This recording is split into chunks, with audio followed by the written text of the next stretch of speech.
Oke, tes. Ya, pengembangan udah selesai. Jadi sekarang saya mau presentasikan progres dari pengembangan. Oke, hal pertama yang bakal saya presentasikan adalah sistem rolling admin atau leveling admin. Jadi sekarang untuk level admin itu sudah ada tiga, admin, apoteker, dan pimpinan. Jadi di sini saya bakal tunjukin privilege dari masing-masing role admin. Jadi sekarang saya bakal coba login menggunakan akun. Kita bisa lihat di sini. Di sini saya punya dua ya. Dua admin. Di sini kita bisa lihat di sini ada username admin dengan role worker, artinya itu apoteker, dan username Gema dengan role admin. Oke, saya bakal tes login dengan akun apoteker.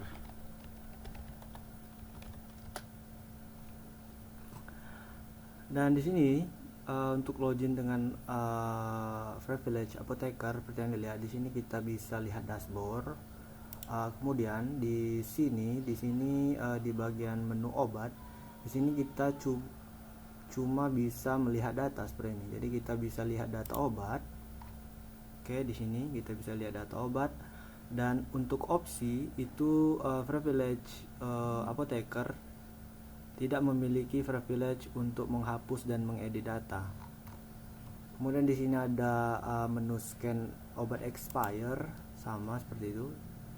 Dia juga tidak memiliki privilege untuk menghapus data dan mengedit. Kemudian di data admin, untuk role akun tipe apoteker, dia itu seperti yang dilihat di sini, nama admin Roy Burhan, username admin, dan di sini seperti lihat saya login menggunakan username Roy Burhan, role-nya apoteker. Dan di sini tipe admin ini tidak bisa menambahkan data admin seperti itu. Jadi dia tidak bisa mengedit dan menambahkan data. Di transaksi dia juga cuma bisa melihat data transaksi. Dan seperti itu, opsi untuk melakukan pengeditan dan penghapusan pun dia tidak memiliki privilege itu. Dan itu untuk role apoteker.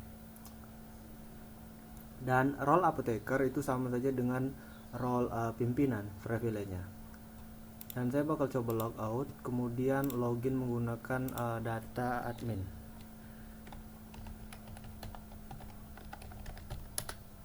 Oops.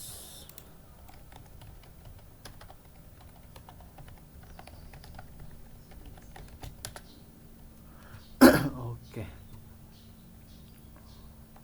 Sebenarnya saya lupa password. Jadi saya bakal coba ganti Roy Burhan ini menjadi admin ya.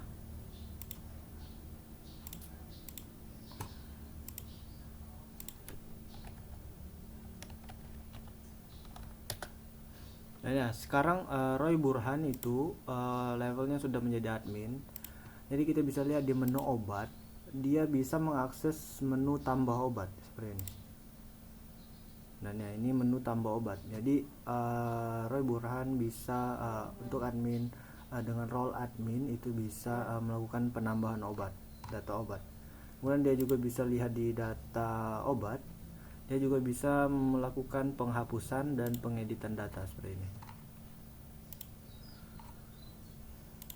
Kita bisa menghapus data dan melakukan pengeditan terhadap data. Oke. Untuk data admin juga, jadi dia bisa melakukan menambah data admin, kemudian dia juga bisa mengedit data admin seperti ini. Jadi dia bisa edit role dan lain-lain. Kemudian di transaksi dia bisa menambahkan data transaksi. Oke, seperti ini. Dan untuk data transaksi juga dia memiliki opsi untuk menghapus.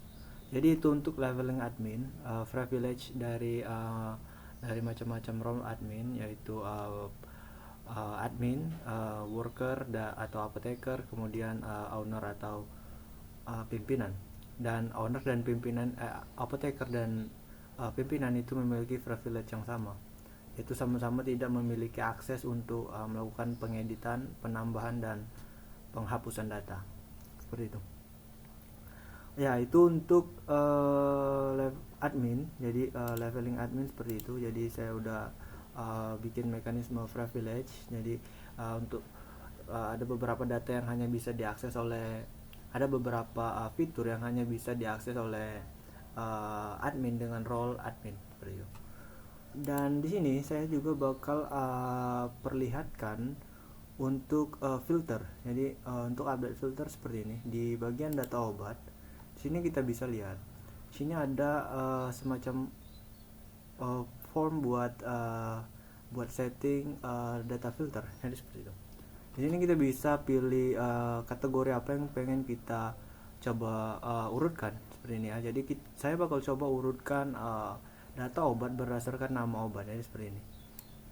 Oke, saya bakal coba urutkan nama obat, kemudian order method. Order method ini maksudnya untuk ascending ini, jadi dari yang terkecil ke yang terbesar. Kemudian descending ini kebalikannya. Jadi kalau kita pilih descending, ini otomatis posisinya tidak berubah. Kenapa? Karena huruf V di sini itu lebih besar dibandingkan huruf O seperti itu. Jadi ini urutannya ini udah descending. Tapi kita coba klik di ascending, yang otomatis dia bakal seharusnya dia bakal format data kebalik dari ini. Jadi dia bakal kita coba lihat aja sini. Dan seperti yang dilihat di sini urutan dari datanya sudah berubah. Di sini dia berdasarkan nama obat. Kemudian saya bakal coba urutkan berdasarkan harga obat. Dan seperti yang dilihat di sini, untuk data ini sudah berurut sesuai dengan data harga obat. Jadi seperti ini, dari yang terkecil ke yang terbesar. Nah, di sini saya bakal pilih order method itu ke descending.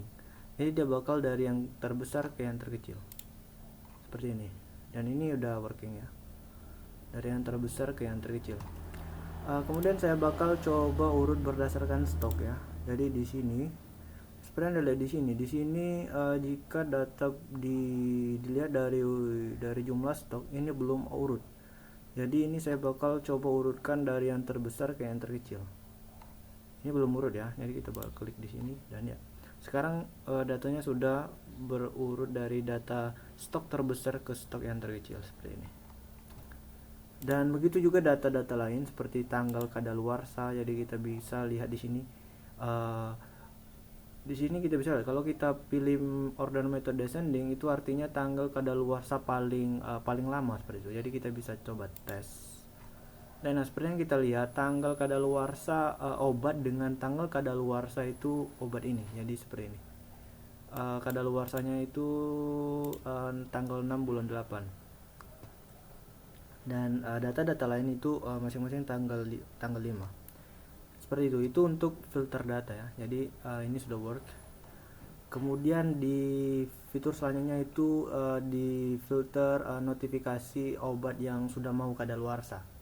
Jadi seperti ini.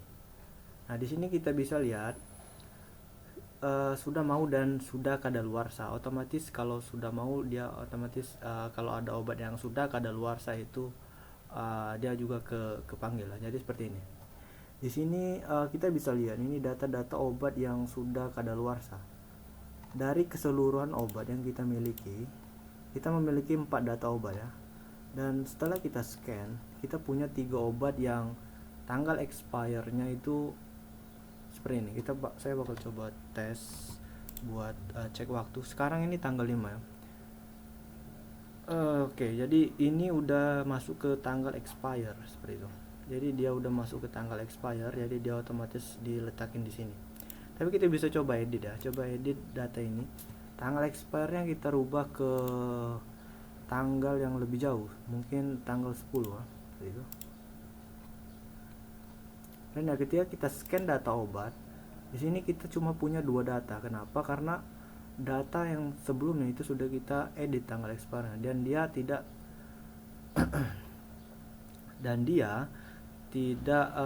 termasuk ke kategori yang sudah sudah mau expire.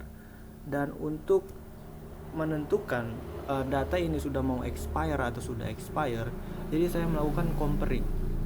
Jadi ada sebuah konstan yang saya tetapkan atau sebuah variabel yang saya tetapkan yang menjadi tolak ukur dalam penentuan status expire dari sebuah obat.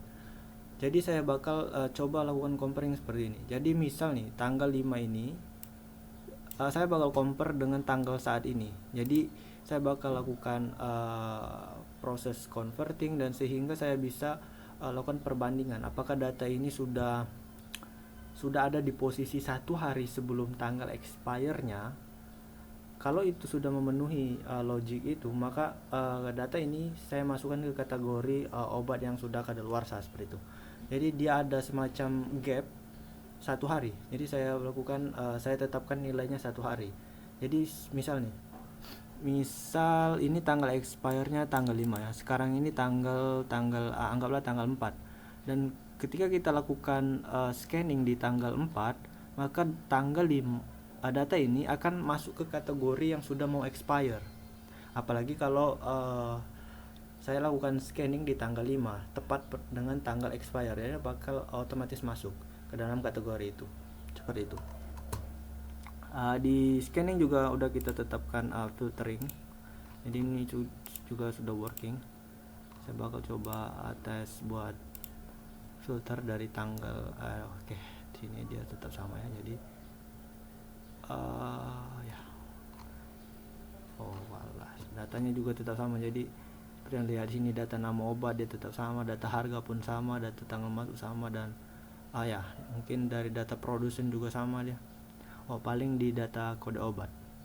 Jadi saya bakal coba di tes di kode obat ya. Jadi mungkin oke, di sini ya. Wah, urutannya juga udah berubah. Jadi untuk filter data di fitur scan obat itu udah working seperti itu. Dan juga saya bakal untuk fitur tambah obat. Jadi seperti yang di request, untuk fitur tambah obat itu kita bisa tambah data secara banyak seperti ini. Jadi saya bakal coba tambahkan misal di sini di silin ini, saya bakal coba tambah obat produsen. Oke, harganya mungkin 10.000, jumlah stok kita letakin 100 keping seperti itu, dan kita masukkan tanggal masuk dan tanggal expire-nya itu katakanlah besok, tidak, tanggal 2 ya. Jadi kita bakal letakin file seperti ini, dan ya kita klik tambahkan di sini, boom, dan dia bakal masuk ke list. Jadi ini belum kita letakin ke ini, kita belum letakin ke DB, ini kita baru masukin ke list. Jadi kita bisa tambah lagi obat lain seperti ini.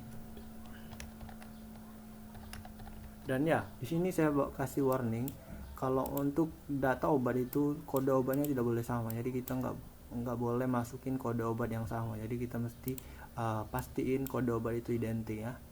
Ini mungkin saya bakal tambahin paracetamol. Ini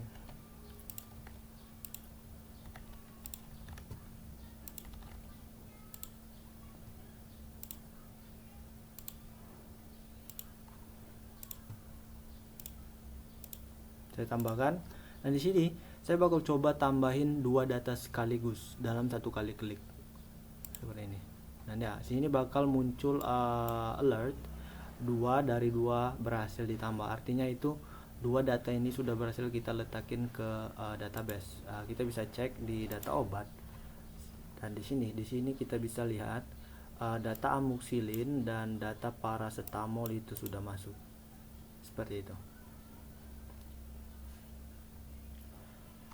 Oke, data obat sudah, tambah data sudah, fitur buat scan kadaluarsa sudah, privilege admin sudah, dan ya mungkin segitu untuk progress update. Terima kasih.